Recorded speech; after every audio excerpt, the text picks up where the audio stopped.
Good evening and welcome to the Mike Vogiatzakis Show, everyone. I'm Brad Wilder. Good to have you back. It's another Wednesday night, and yes, we are still kind of putting things together here with the show. We had to go through a bunch of stuff earlier today online and just get our Facebook pages back in order, and it's been quite the process, to say the least. We're almost there, I can tell you that much. I know that we've got our Rumble page working already. I know that we've also got our YouTube page up and working as well. I notice there's people online right now, and they're coming in, and I'm not sure. They're on Facebook is where it says. So, Mike, maybe just try your own profile for a second. Just go back to Facebook at the top there. Here, I'll do it for you. We'll just get this straightened around right now, and we'll take care of this, and then we'll move on to the show here. We'll get Mike all fixed up so that he can make sure that he sees what's going on here tonight.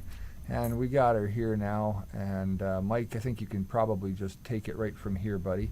There awesome. You go. So welcome back, like I said, everybody.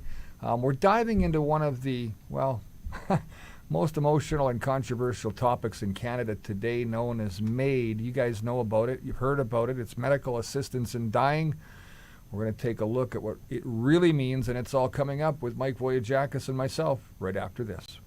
Everlasting Memorials are Manitoba's memorial specialist. Are you looking for a memorial for your loved one or yourself? The team of expert memorial design consultants at Everlasting Memorials provides a variety of high-quality granite, marble, and bronze products in many styles, sizes, and colors. Additionally, we also produce cremation urns, pet memorials, statues, vases, and other grave accessories for you to choose from.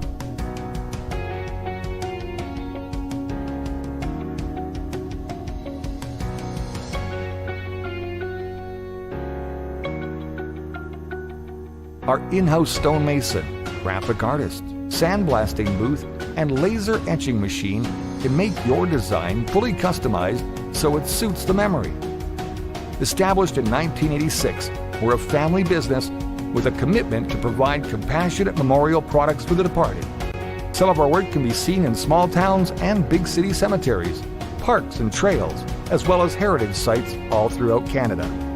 We can help you choose a memorial that best represents the essence of a person's life. Everlasting Memorials, for the comfort of peace and remembrance. Visit us online to book your free consultation at everlastingmemorials.ca. All right, welcome back to the show. Mike, great to have you with us tonight. I know it's been a journey for you over the last 7 days, and you've got a lot done, but tonight we're back at it again, and we've got a lot to get to because you planned a heck of a big show and a topic that's even bigger in a sense. Look, I want to make sure that people understand. So some of your family, some of your friends, they don't know where to go tonight. They're probably having some trouble finding the show. We kind of need you guys to help us out there. Everybody online, from Dan Ross to Terry Thiessen to Steve Bage, Marion. We need your help right now because Don't forget Gord. Gord's always number one. Gord's up there at the top. That's right. Gord's always number one. I was saving that. So people are probably going to ask the funeral director right now. Well, I hope so, but that didn't work either. They have to actually go to the Mike Vogiatzakis page.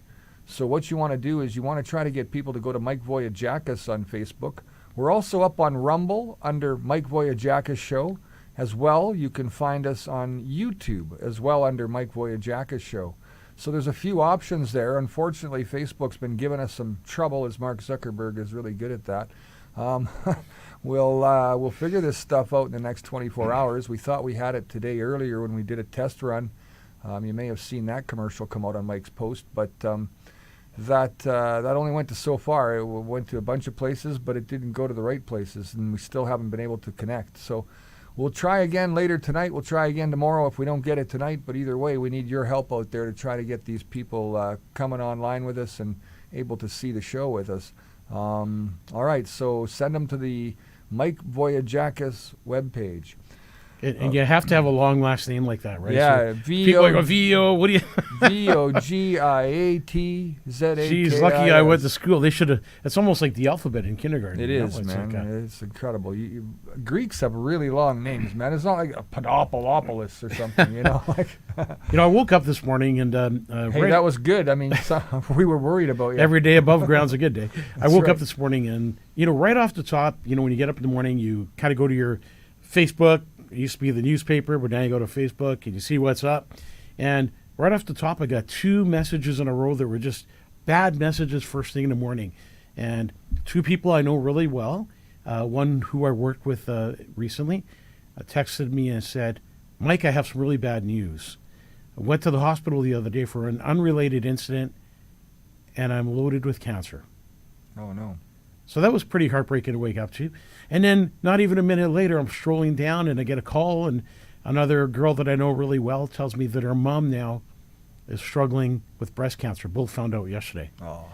So what's in the air? What's going on? Both of these people were not vaccinated, so it makes me kind of go, Yeah, there's a lot of that going around. A lot of stuff. And, of course, in the news, we had another assault at the Health Science Center. So they've put a couple of police officers there full-time. So 24 hours a day we have on-duty police at the Health Science Center. Yeah, we should. But this still took place. And we're going to play a video because I think it's important for people to know. Winnipeg is a pretty dangerous city, and we desperately, I'm talking desperately, need change in Winnipeg to keep your family safe. And who'd ever think that a hospital would be one of the unsafe places to go, a place where you're supposed to get help and cared for. So we're going to play that video for you in a couple of minutes. Last night I was on a great podcast, Manitoba Stronger Together with Ken Drysdale. And how'd that go? It went really well. That's and good. Ken Drysdale is going to upload that, and I'm going to put it on my Facebook page or share it. And it's going to be really interesting. That whole conversation was really about Winnipeg, maybe about the mayor run, maybe about what's coming up in the future. But it was supposed to be 40 minutes, and it ended up being 60 some odd minutes long. So, geez. And you had a lot to say. Yeah, a lot to say. So, you know what? It was I've been keeping busy with all those podcasts, and I'm sure in the future there's going to be a lot more. You're never short on words. My mom said to me today, Mike, why do you want to do this stuff? You could be home, lying on your pillow, sleeping. And I said, no, Mom. You got to stay active. You got to get hustling, Mom. And of course, another special day coming up. And time's short when you're over 60. Over 60. and the other thing is, you forgot I was on your Facebook profile today. I actually got your date of your birthday, and I got the year and all of it, man. I did please. So. I got it, buddy. You're done. Hey, listen, another special day coming up, and I hope this year we can make it special because the veterans deserve to be honored. And same thing with seniors. You're going to get your seniors discount right away. Brad's one to talk. He's sitting over there. Remembrance Day is coming up, and it's on the 11th of November. And we need to stand tall for our veterans, the people that went to war for us. They fought for our freedoms. Is this even allowed anymore, wearing a poppy? Yeah, no kidding. We're gonna be taking. We're gonna do it anyway. We don't really care. When the C8 and C9 come into play, we're still gonna defy the odds. We should say hi to some people here, like for example, Al Bueller, who always complains because if you don't say hi to him, he sends you like 100 emails. Yeah, all week long. Oh my God, you guys! Like I'm here, I'm important. See that, Al? We got to you, man, straight away. Brenda Warwick is online tonight. Hi, Brenda. Dan Nichols. Steve Bage, replying to Al Bueller. yeah, they're all talking to Al. Janet Larson. That's right. Larry. Hello and good evening, everyone. Larry says, and there's Al Bueller again. She's twice in the show. He's been here for a while. They've been talking for a bit now. And Sherry, my favorite person, Sherry Huff. And Susan Alec, of course, with hi, Mike and Wayne. Susan, happy. Brooke Long's in Moosehorn. Oh, wow, look at that. Where's Moosehorn, Brooke? I've never heard of Moosehorn before. Hey, Wayne, maybe call the office tomorrow Manitoba? because we may need you to work tomorrow if you're listening to this. And who else is on here? There's quite a few people, actually. For something that nobody could find, we got Terry, Dan. Gord, of course, is number one on the show today. So people are slowly finding out where we are again. If you can, please, Michelle. Hi, everyone. Mike and Brad. Please share it out because we need you guys to tell them it's on this page tonight. Yeah, everything is a little bit mixed up. It's going to be a really good show. It's a show that it's a very controversial show because there's a lot of topic about this, especially now in 2026, just around the corner. Things that are going to happen that people are not going to be happy about. Okay, save some for the show. We got to get to the video. Oh, yeah, we're going to get to this video. This is what happened at the Health Science Center. A physician, an ER doctor, assaulted by a patient who was later charged. All right, here we go. Police officers stationed at Health Sciences Center helped make an arrest after only one day on the job. Police say an on-duty doctor was assaulted by a patient Sunday morning. Officers who were there for an unrelated matter, along with the new hospital detail, were called in to help security staff. A woman in her 30s is now charged with assault with a weapon. 2 uniformed police officers began patrolling the province's largest hospital Saturday and will offer a 24/7 presence going forward. There you go. So 24/7 presence coming up, Mike. So did they say that was the first day on the job for the doctor? Yeah. Oh, jeez. Welcome to Winnipeg. Yeah, that's right. Welcome to Winnipeg. Welcome to the Health Science Center. Been sharing since the beginning of tonight's live show. Thanks, Dan. We really, really appreciate that. We're going to get into the show now, unless you want to bring up anything else, like maybe the Winnipeg Jets that are on a winning streak. Are you a Jets fan? I am, but you know what? I started cheering for Detroit this year. I've got a player that I actually coached who is on the Detroit Red Wings. Wow. It's his first season with Detroit. He was playing with the Griffin Grizzlies or something, I think, their farm team before they upped him to the Red Wings this year. But he's, 19, 20 years old. I've known him since he was just a little tiny pup. He was, I think, 4 or 5 when I first was introduced to him. He never went a day or anywhere without a hockey stick and a ball. Everywhere he went, it didn't matter what arena, whether it was he was watching his brother play soccer or whether he was at the real arena playing, he was always playing with a hockey stick. He said one day he'd go to the NHL, and you know what? He was good enough at 5 years old and 7 years old and 9 years old. He's made it all the way to the NHL. Wow. Now he's worth $2.5 million for the next 2 years or something. Did he send you a commission check? No commission check. And you know what? Got to be honest, the kid's a real good player, and I just want to make sure I get his name out there. He's number 58 with the Detroit Red Wings. His name is Emmett Finney. He's got a brother named Marshall Finney, and their dad and mom are fantastic parents. So what an incredible feeling for... Oh, and their sister, she's even better at hockey than her brother. I got to be honest, she kicks butt. What an incredible feeling, Brad, as a coach, and you and I both have coached, and to have your players move up in life, to see them in the NHL and watch them on TV. Yeah, like this I mean, is amazing, man. But just to see even your players mature and become professionals in the field, Yeah. and as coaches, we teach them a lot of things, and a lot of times what they learn on the ice, they take to work and they take to their home, to their families. So coaching is a really important part of. I look at what him we and do. I see him when he's 7 again. I can imagine. Check it out. So how old was he when you were coaching him? He would have been actually novice age. So we would have been, I think, 10 and 11 or 9 Oh, and okay. 10. So then you really had nothing to do with him going to the NHL. No, I didn't have anything with him going to the NHL, buddy. Not a thing. Not one bit. But I geez. tell you what, that kid was a simple, fantastic hockey player back then. He was just amazing. You know what? I'd say congratulations to you, because every coach has a part of a child's success. Yeah, that's right. And it doesn't matter how old he was. I mean, when he first started skating or moved up, and I'm sure I'm not getting invited to Christmas, but that's okay. you never know. He might be watching the show tonight by some fluke. We got to talk. We got to talk about some really tough stuff tonight. So let's just get right into it, because this is it. Now, the laws are changing, Mike. It's affecting families. It's testing the moral foundation of our country. And some of that is concerning, obviously, more so than I thought. Mike, this is one of those topics that hits both the head and the heart. And now, why did you want to bring this topic up so bad tonight? Because, it's almost like this should have been part of the funeral director's show and not this one. But, this is a controversial topic, isn't it? It's a topic we need to talk about. It's one of the hottest topics out there. And it's not a funeral home topic.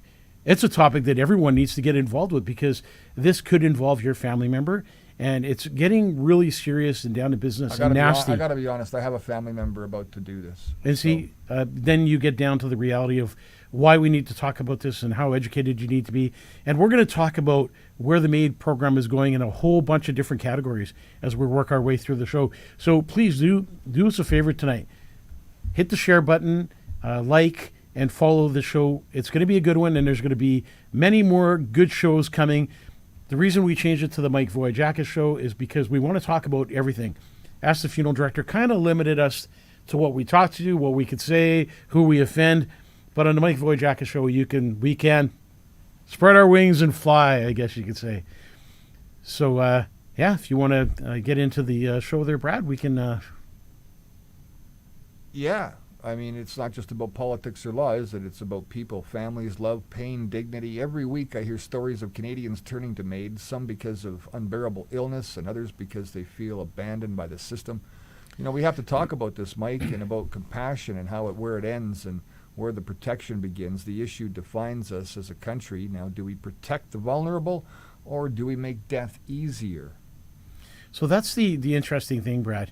Is the government in the death business now? Well, I guess so. And at this point, they are. And it's scary. That's exactly what's happened.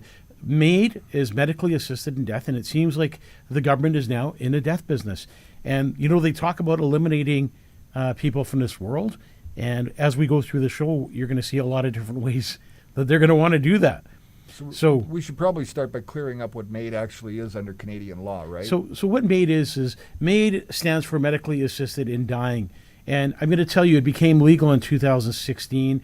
It allows a Canadian adult at the age of 18 to choose medically assisted death under very specific conditions. So these conditions are two. There are two main tracks to this. Track one for choosing is for people who are reasonably close to death as it is, like somebody that has ALS or somebody who's struggling through stage 4 cancer. Track two, they call it, is the people whose death is imminent, which means it's in the near future. These cases require extra assessment, specialty people looking at them, and there's a 90-day waiting period that a lot of people don't know about. So if you go in and you want to be part of the MAID program, it just doesn't happen overnight. You just don't go in and they say, yes, tomorrow we're gonna get you in, do the procedure, and then you're gone the next day. So it's a 90-day holding period, and they've done that so people can think about what they wanted to do, think about their decision. It's not simple, it's not quick, and it should never be treated like a routine opinion. Right. It's meant to be a last resort for people that truly need end of life or enduring unbearable suffering with no relief in sight. And I've seen a lot of that where people come in and they're in devastating pain and there's no medication that can help them and there's no pills and no medical marijuana. They're suffering in pain every single day of the week. And it's terrible to see people like this. So a lot of times, even as a professional, you kind of wonder, and sometimes you want to give your own opinion, but you don't, because it's up to the people on what they want to do and how they want to do this. Yep. And how does MAID work here in Manitoba? Because that's the interesting part. So in Manitoba, the process goes through a company called Shared Health. You probably heard of Shared Health before. There's a MAID coordinator team that handles the assessment part and the paperwork, right, and the medical oversight. Sure. It's meant to ensure consistency. But that doesn't make it easier for families. It's incredibly emotional. When a loved one decides they've had enough, it's a moment filled with grief, questions, and pain. And while the system aims to be compassionate, many families feel it's cold and bureaucratic. I can't say that word ever. And a checklist is in place, of course, that helps the family make a decision. The numbers tell a story too, right, Mike? And how many people in Canada are choosing MAID? Is it a lot? Do you have stats?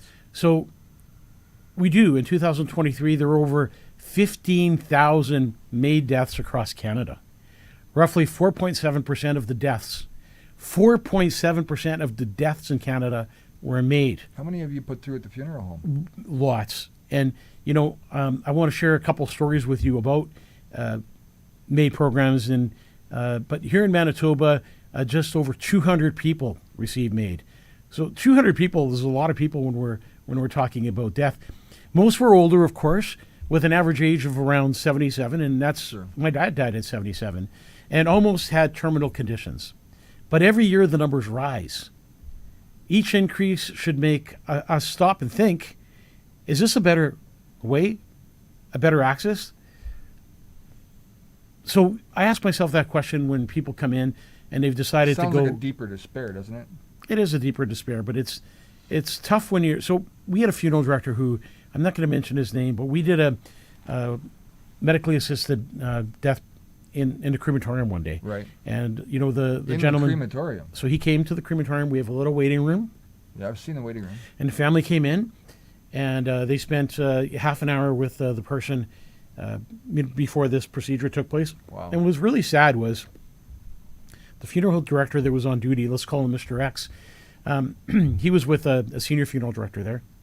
And what broke his heart, and he kind of froze, and he stood in one spot the whole time, in total disbelief of what was happening.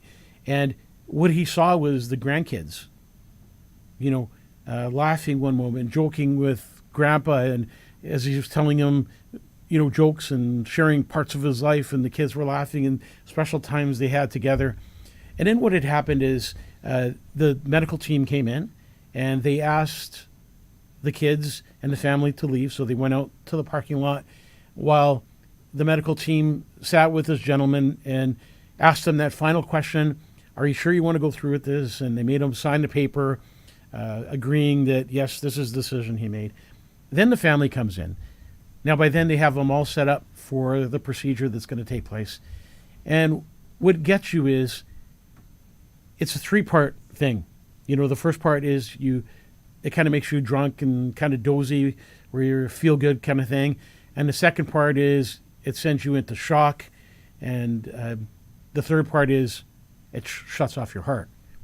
And to see these little grandkids sitting around while their grandpa was talking to them, and then all of a sudden he was gone. Slip away. Just gone. And his eyes were still open. And, the senior funeral director walked over there just because it was terrifying for the grandkids and the family to see Grandpa staring at them. But his eyes weren't blinking because he was gone.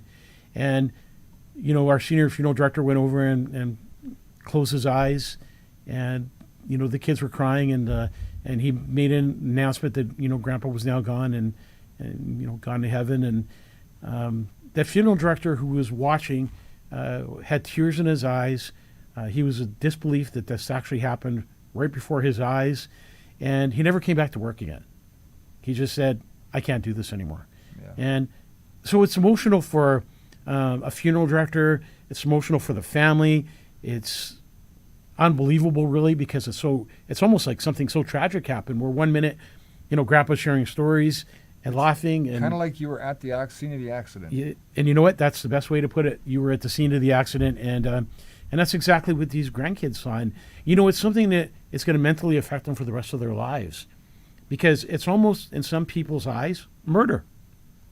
In some people's it is. In some people's eyes it's not, but it's really heartbreaking. And I've been through many medically assisted death procedures. And have you done any with veterans? We have. So veterans and MAID, that's kind of like a warning sign, isn't it? Yeah, I mean, so what's been happening is, Brad, this one really shook me. There's been confirmed cases where Canadian war veterans were offered MAID by staff. Veterans Affairs Canada, people dealing with PTSD. We can't get you as much money as you wanted, so you should sign up for this. Yeah, and they got chronic pain, they got disability, and the department itself admits there were many people that were, given this option. And you kind of figure, a person served in this country, and all of a sudden now you're offering them MAID? And a lot of veterans have been very offended by this, and they find it inappropriate, and the conversations are inappropriate. So dying with veterans who never asked for it is really a sad thing, and some of these veterans aren't really in the right state of mind anymore either. These are men and women who risk their lives for our country. Instead of full support, counseling, or treatment, they're being offered death as a solution. That's not compassion. That's a failure of responsibility, in my opinion. And what do you think, Brad? Like, you have a family member that's going to go through this, and what's your feeling on that? What's your opinion? He's in a lot of pain. I think that there's certain situations that this needs to happen for some. Other situations, they're being offered it as an out. It's an out not necessarily from pain. It's about other issues. Mental health is the biggest part, I think, of the issues that we're seeing going forward here in Canada, and I think that's got something to do with, how people make their decisions. And, I mean, the biggest thing is they don't think about that first. They're probably just thinking, I want to get through today. If they're sitting with somebody and they're looking for help, and they are only offered MAID, does that really help? The situation depends on the variables, right? So, look, my cousin, he's really sick. He's lying in bed. He can't get out of bed. He's starting to get body sores because he can't move. Bed sores, and all of that's starting to happen, and it's really sad. And I hate to see him in that condition and hear about it. But the reality is, he's made a choice that I can't function anymore. I feel like a burden to my wife, and I want her to live a happy life yet. She's still got to go on, and she's sitting around taking care of me all the time. It's pretty tough. So I get what he's trying to say. Now, listen, that's not the same kind of compassion or situation that somebody who, is on meth or fentanyl and is looking for help. They're sitting in front of somebody too. They get offered MAID straight away, or do they get offered something else? In this situation, the safe consumption site that WAB wants to open here in town will be more drugs. And that's not a solution, and we know that. So second solution is, we know you want off the drugs. How about MAID? Yeah. Well, that's not the solution either. Where's the mental health aspect of things? Where's that compassion to get them the into a program that they need? Yeah. And even that, a lot of those people are homeless. Why are they homeless? Well, they can't get anything out of the banks anymore. But we're going to get into that. I mean, it just goes so deep into so we're going to get much. right into that, because that's important. And and Michelle, you have a point here. Does it show that we don't have Christian leaders? If we had a Christian leader, would they be saying to you, well, maybe MAID is not the right solution? Is this what God would want you to do? Are you going to go to heaven? There's so many questions when you bring the Bible into that, and you take your own life. Really, with medically assisted death, you are taking your own life. You're leaving this world at the time you chose, not at the time the good Lord chose for you. So it's really touching, because I've been in a room, Brad. I've been in rooms where, I say to myself, wow, and I'm a Christian guy, and I've been in these rooms going, if I was in this position, I know we have a loving and forgiving God, and Lord, forgive me, but I just can't do this anymore. It's terrible. And until you've experienced it and been in a room with somebody that's in devastating, just pain that it's unbearable, and you have to be in that room and witness it. And even as he's getting the equipment in place to have the MAID program do their job, he's still screaming in pain. So this is where this topic is really dangerous, because do we have a right to take our own lives? Well, people commit suicide all the time. I was going to say, what's the evaluation time? Because that's what matters the most. Is there an evaluation time? Do I walk in and I say, hey, I want to get MAID today? So it's 90 minutes. It's 90 days. So 90 days, you have 90 days to change your mind, or they have 90 days to tell you that you can't do it. So as bad as this program sounds, it's got some good points to it. It's got some very, very bad points. And I myself am really disgusted with where MAID is going. MAID was really put together for those people that are struggling, like your cousin, for those people that have, they've lost their value in life. And sometimes you kind of say to yourself, what point, the people watching the show, at what point do you say to yourself, well, I don't want to do this anymore?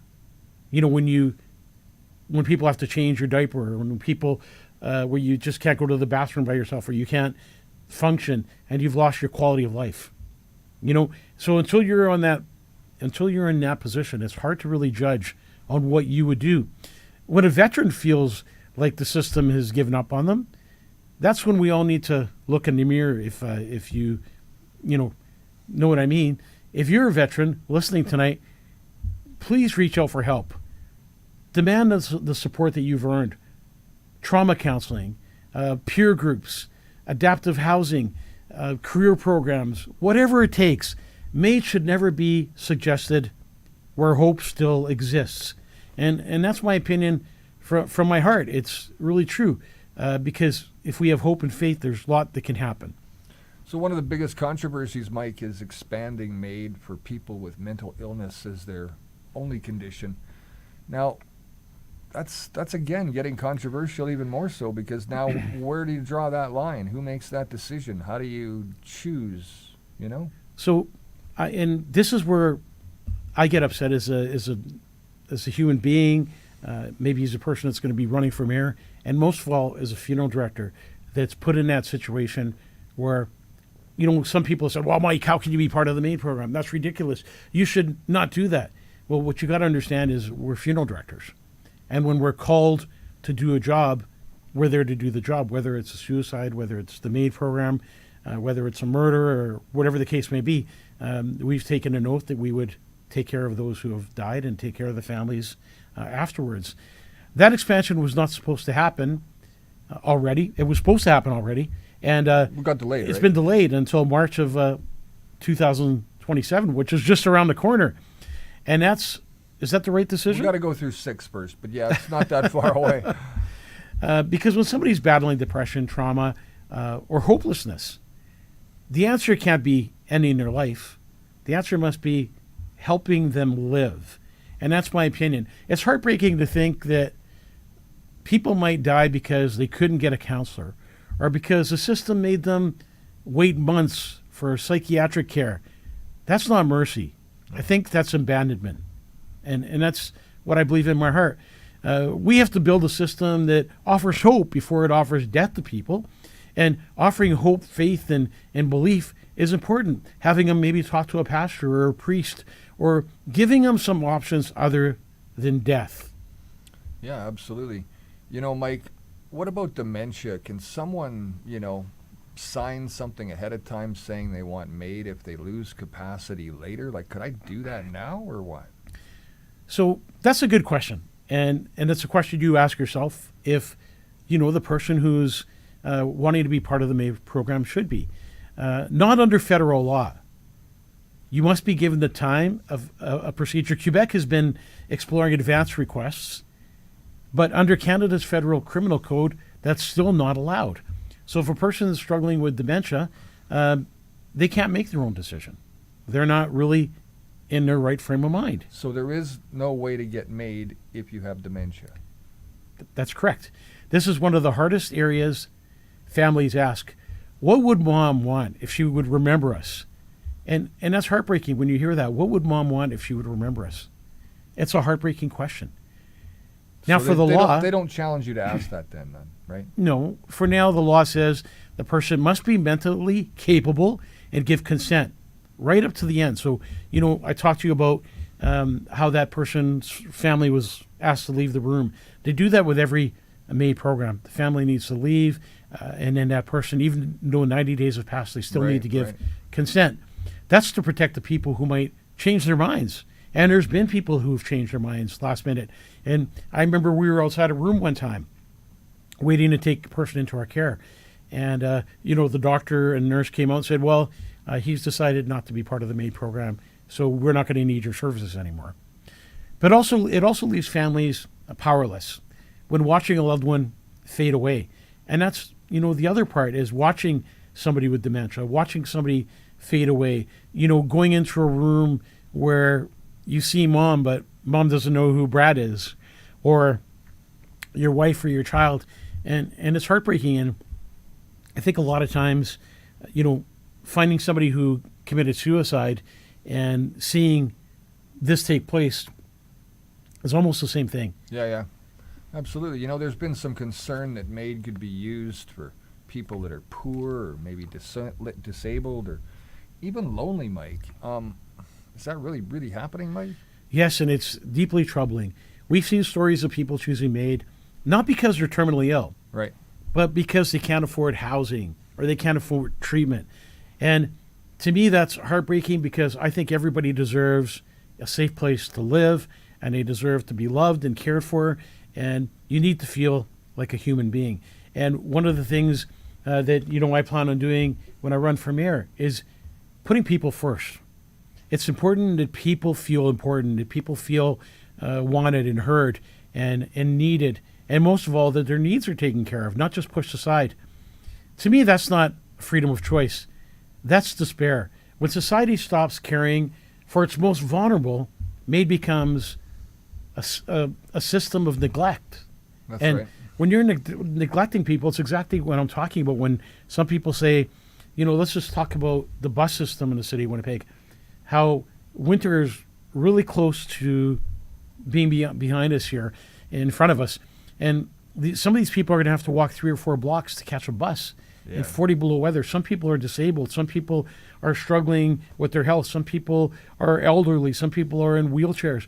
And you're being unheard and pushed aside. 15-minute city's got to carry 5 bags of groceries home, per se. You know, like what happens when you've got a family of 4 and normally your whole trunk is full? How are you going to get that all home without a car? And you're right. 2035, Mark Carney says no more cars, no more electric or gas vehicles. And you know what? We're going to get off topic here for a bit, but that's the good thing about the Mike Vogiatzakis show is, you talk about that, and you talk about 15-minute cities and all that stuff that's happening, and you talk about the World Economic Forum and the change they want to bring, and you look at Winnipeg as a city, and you see what they're doing, and the infrastructure's already going up. And how there's total chaos in the city. Like 100% chaos. Well, what do you mean by chaos? Because I tell you what, that doesn't make sense. People being killed, people being left on the streets, people being homeless, chaos. Doctors getting killed when they're at work, firefighters being attacked, police officers being attacked. So what you're saying is, it looks like other cities in the country. Here's what drives me crazy. Vancouver, Toronto's got it. Windsor, Hamilton. What you just said is the thing that drives me crazy. What you just said is the thing that drives me crazy the most. Why are we comparing ourselves to other cities, Brad? Why can't Winnipeg be better? Why can't we be a city that shows the people in Canada how it's done? Why can't we set examples? And it's a bad excuse to say, well, it's happening all over Canada. Yeah, it is happening all over Canada. But let's not let it happen here in Winnipeg. Let's make change so it doesn't happen here in Winnipeg. Let's get our homeless off the street. Let's help the people that are, addicted to drugs, that have addiction to alcohol, that have addiction to pornography, that have addiction to all these things. Why are we just adding more to it? Oh, let's open up safe consumption sites, because that's going to help people that are on drugs. Is this question going to get longer? Why don't we just hand out? Why don't we just hand out free alcohol? At the corner of Portage Main too, and just say, hey, everyone, I hope you're happy now. We need a mayor, a council, and a city that's going to put citizens first. And that means being proud of being a proud Winnipegger and being proud that we can make change here that other cities will look at and go, oh my God, look what they're doing in Winnipeg. Winnipeg is making change, and we can lead by example. And it's funny, Bobby James said that just as I was saying that. And that's what I will do. I will lead by example. And, at work, I do the same thing. I'm going to use an example here. If there's a piece of shit sitting on the corner because the dog was in the funeral home and released himself, I'm going to go clean it. And if I don't clean it, I don't expect my staff to clean it. I'm not. I don't expect my staff to clean it. And that's leading by example. Not telling people what to do, but doing it first and showing people that, if the boss could do it, you could do it. And that's what we need in Winnipeg. We need people to lead by example. And when they see that you have somebody stepping up to the plate, wanting to make change, caring for the city, putting people first, it's going to touch people's hearts. And people are going to want to jump on board. They're going to want to jump on board that train of change, because they see it's happening. They see there's somebody motivated enough to step in and try and make that change. And people will appreciate it. And I see even now, when I'm sending messages out on Facebook and I'm trying to make change, or I'm trying to say, hey, this is what's happening. And what I'm doing by doing that, and a lot of people say, well, sure, you could tell everybody what's happening.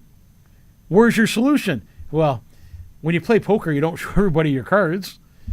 And that's just the bottom line. So anyways, compassion is not giving up on someone. It's fighting for them. It's finding help. It's connecting dignity and purpose.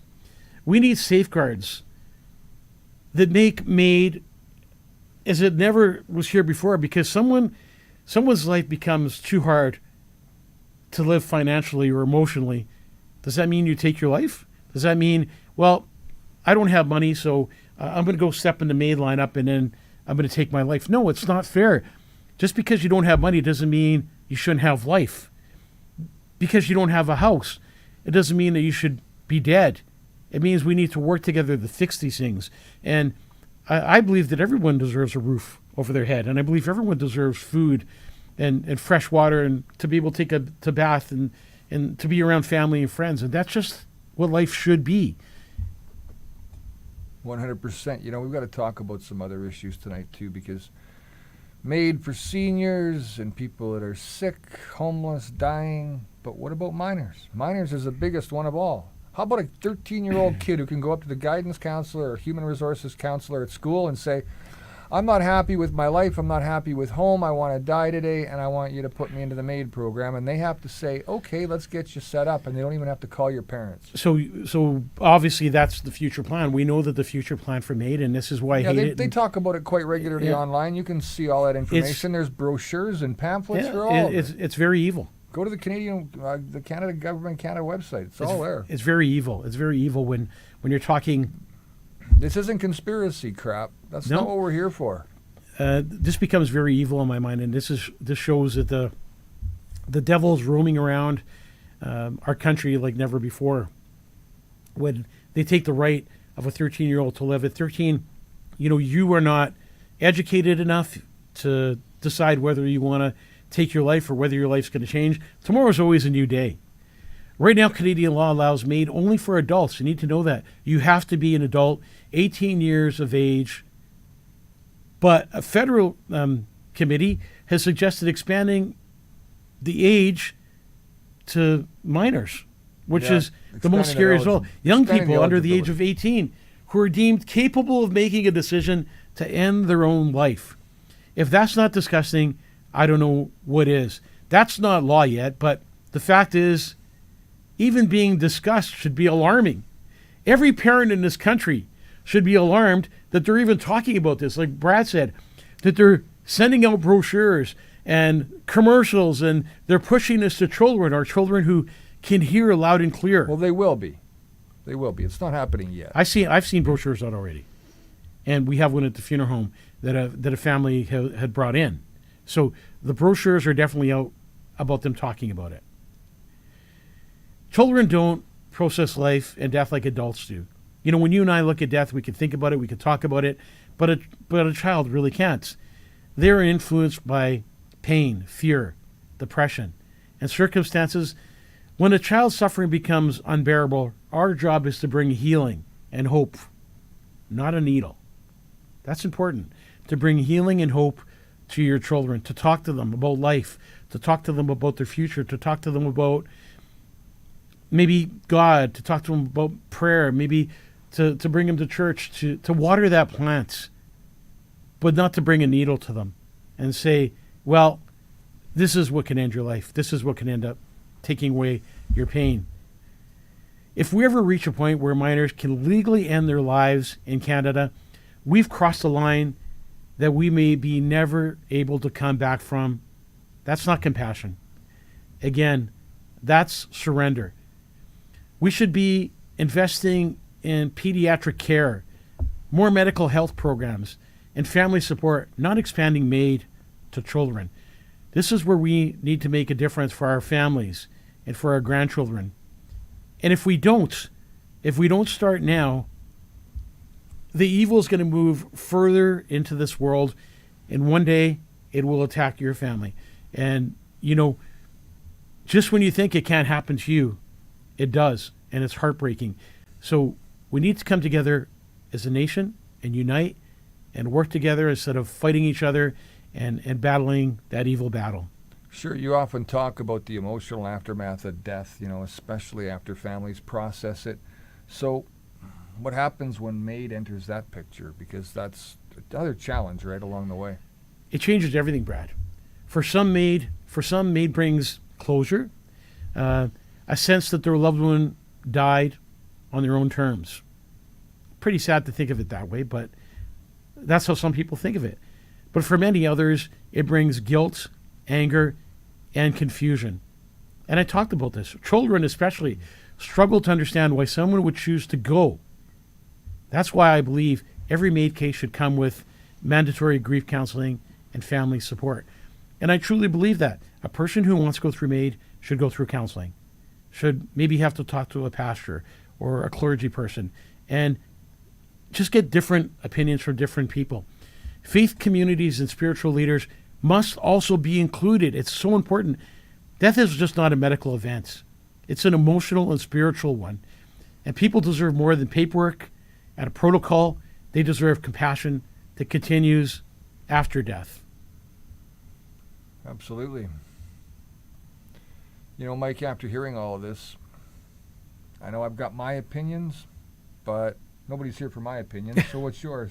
You know, my opinion on that is, and I truly believe this, and I know that we do a lot of MAID programs, and a lot of people, ask me that, Mike, what's your opinion? And I really don't have an opinion because it's not for me to say. Until I'm in that position where I'm so sick that I barely can breathe on my own, or I'm on life support, or I don't know who my kids are, who my mom and dad were. It's really confusing, and I think it's a personal choice, but I truly believe in God. I truly believe in life after death, and I truly believe that I want to go to heaven one day. So in my own heart, I would really want to do the right thing. So the right thing for me may not be the right thing for you. I believe in compassion. I believe in choice, but I also believe in protecting those who can't protect themselves. Before anyone is approved for MAID, we must ensure that every option for life has been explored. That means accessible palliative care programs, fast mental health treatment, housing, and social support for those in poverty, family and faith-based counseling, and transparent review of the system that holds professionals accountable. And that's another big thing, is holding the professionals accountable who want to offer the MAID program to others. We can't have people going into hospitals, and because somebody's ill or somebody's not getting, I look at my father-in-law ever since he broke his hip, and he's been in a hospital ever since. It would be horrifying to me and my wife if somebody walked in and said to him, well, Mr. X, you're going to be struggling in the rest of your life. You're never going to be the same. So maybe you should consider the MAID program. Here's some brochures. Think about it. We'll be back in a couple of days. MAID should never become the easy way out because the healthcare system failed to care. And I've seen it a lot in hospitals lately where in the hospital, the healthcare system is failing many people. They're overcrowded. There's people in the hallways. You see that there's one or two nurses in a whole section taking care of a bunch of people. When I'm in the hospital, it drives me crazy because you hear these beepers going off from every single room, but no one's going to any of these rooms. And I think they're so used to this noise that goes off in their heads that they probably go to sleep and they hear these beep, beep, beep, beep, from room 1 or room 2. And, I want to share another story that I think is heartbreaking, and it's about the care. So they didn't know that I was, nearby because they didn't know who I was. So my father-in-law is sitting there, and, he was sitting with his food, and he wasn't ready to eat yet. And all of a sudden, they come by, and they take his food away from him. And I say, hey, wait a sec, what are you doing? I go, he hasn't even eaten yet. He hasn't even taken the top off the tray. I give the guy a chance to eat his food. And he just looked at me and said, well, he had his time. I said, no, put that food back. This man deserves to eat. Why don't you get some compassion? And that's happening to many people. How about those families who don't go see their loved ones, who weren't there during supper, breakfast, and lunch? Are they eating? Are they being taken care of?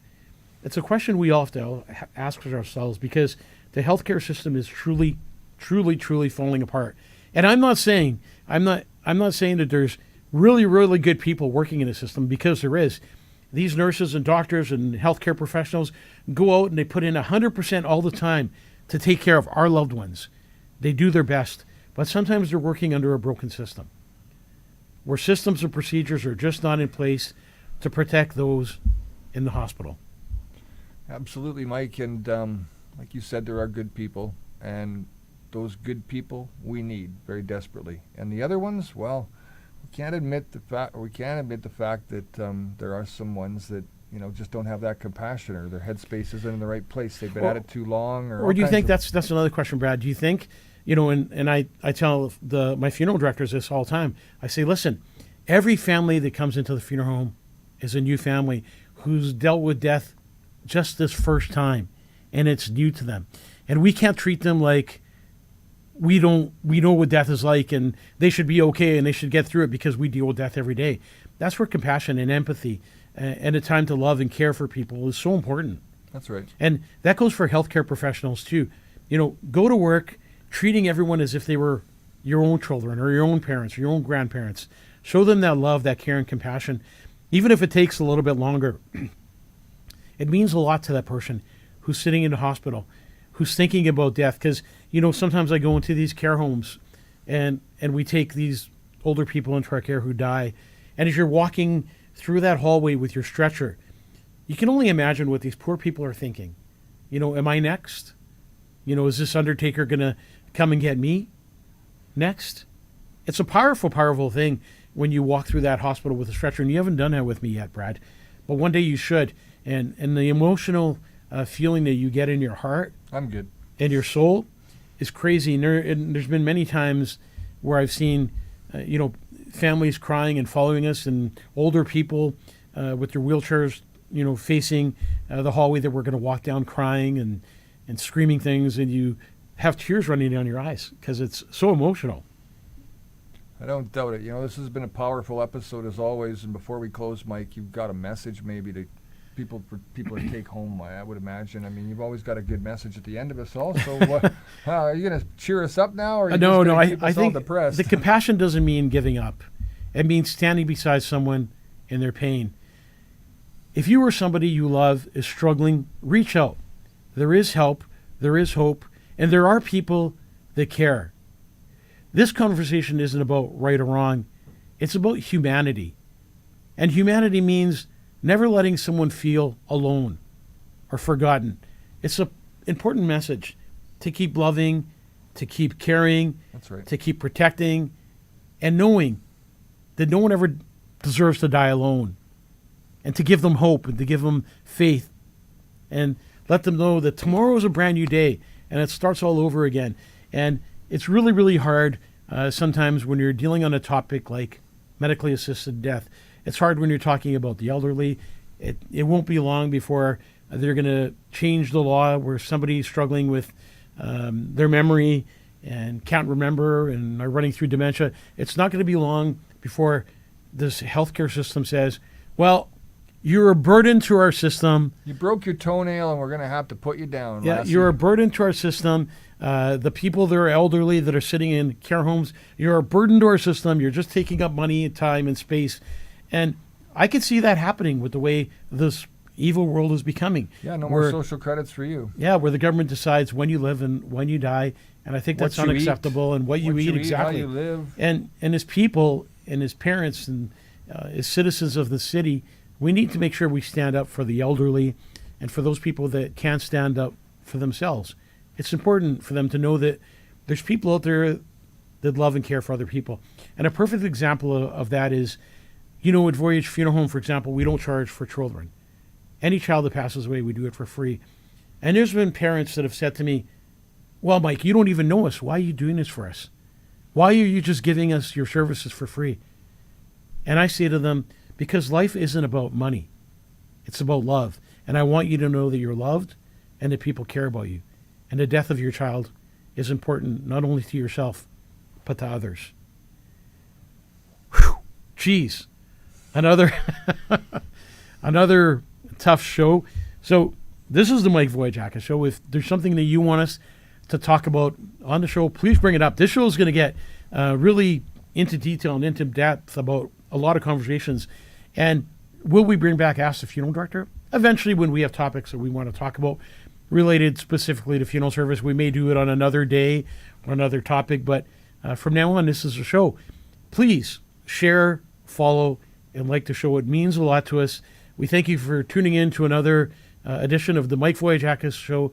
Take care of yourselves and each other. God bless you and your families. Good night, everybody. Thank you, Brad. See ya.